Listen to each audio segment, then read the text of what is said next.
Good morning, guys. So, my name is Junicio J. Chavez Jr. Today, I am going to present to you the idea of connectionism and theory of learning of Edward Lee Thorndike. So, before I going to present to you these ideas, I have first to introduce to you a short biography of Edward Lee Thorndike. Please watch this. Edward Lee Thorndike is an American pioneer in comparative psychology. Was born in Lowell, Massachusetts in 1874 to the family of a Methodist minister. He became interested in the field of psychology after reading William James' Principle of Psychology, and after graduating from Wesleyan University, he enrolled at Harvard in order to study under James. He completed his PhD in 1898 in Columbia University. He was awarded the doctorate for his thesis, Animal Intelligence, an experimental study of the associative processes in animals, in which he concluded that an experimental approach is the only way to understand learning, and establish his famous law of effect. Thorndike spent 1 year at the College for Women of Case Western Reserve in Cleveland, Ohio.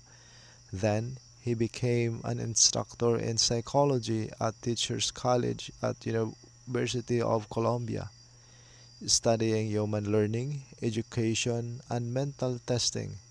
He remained at Columbia the rest of his career. This is the short biography of Edward Lee Thorndike. At this time, let me introduce to you the theories of learning and the idea of connectionism of Edward Lee Thorndike. Please watch this. Thorndike's Connectionism Theory. The learning theory of Thorndike represents the original SR framework of behavioral psychology. Learning is the result of associations forming between stimuli and responses. Such association or habits become strengthened or weakened by the nature and frequency of the SR pairings. The paradigm for SR theory was trial and error learning, in which certain responses come to dominate others due to rewards. The hallmark of connectionism, like all behavioral theory, was that learning could be adequately explained without referring to any unobservable internal states. There are three laws of learning according to Thorndike. The first one is the law of readiness. The second one is the law of exercise. The third one is the law of effect. Law of readiness. First primary law of learning according to him is the law of readiness or the law of action tendency, which means that learning takes place when an action tendency is aroused through preparatory adjustment, set or attitude. Readiness means a preparation of action. If one is not prepared to learn, learning cannot be automatically instilled in him. For example, unless the typist, in order to learn typing, prepares himself to start, he would not make much progress in a lethargic or unprepared manner. Law of exercise. The law of exercise had two parts. First is the law of use, and the second one is the law of disuse. This law stated that connections grow stronger when used, where strength is defined as vigor and duration, as well as the frequency of its making, and grow weaker when not used. Many examples of this case are found in case of human learning, learning to drive a motor car, typ- typewriting, singing, or memorizing a poem or a mathematical table, and music, etc., need exercise and repetition of various movements and actions many times.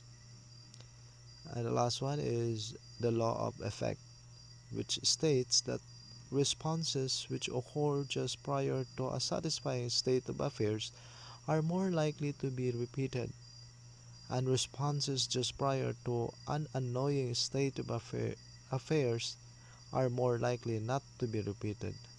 The second contribution was his rejection of the notion that man is simply another animal that can reason.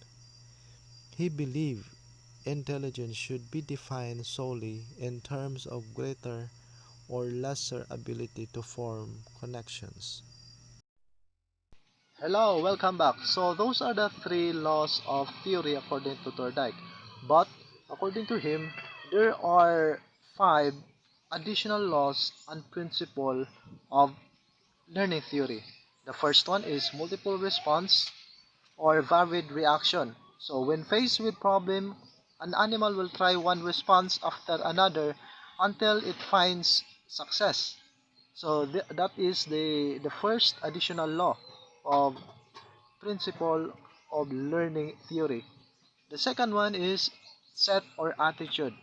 So learning is guided by a total set or attitude of the organism which determines not only what a person will do but what will satisfy or annoy him. So that is the second one.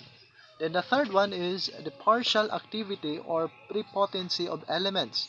So what is this? According to this law, the learner reacts selectively to the important or essential in the situation and neglects the other future elements which may be irrelevant or non-essential. So that is the three. And the fourth one is the law of response by analogy. So according to this law, the individual makes use of an old experiences or acquisition while learning a new situation. And that is the fourth one. And the last one is the law of associative shifting. So according to this law, uh, we may get a response of which a learner is capable associated with any other situation to which he is sensitive. So those are the five additional law of.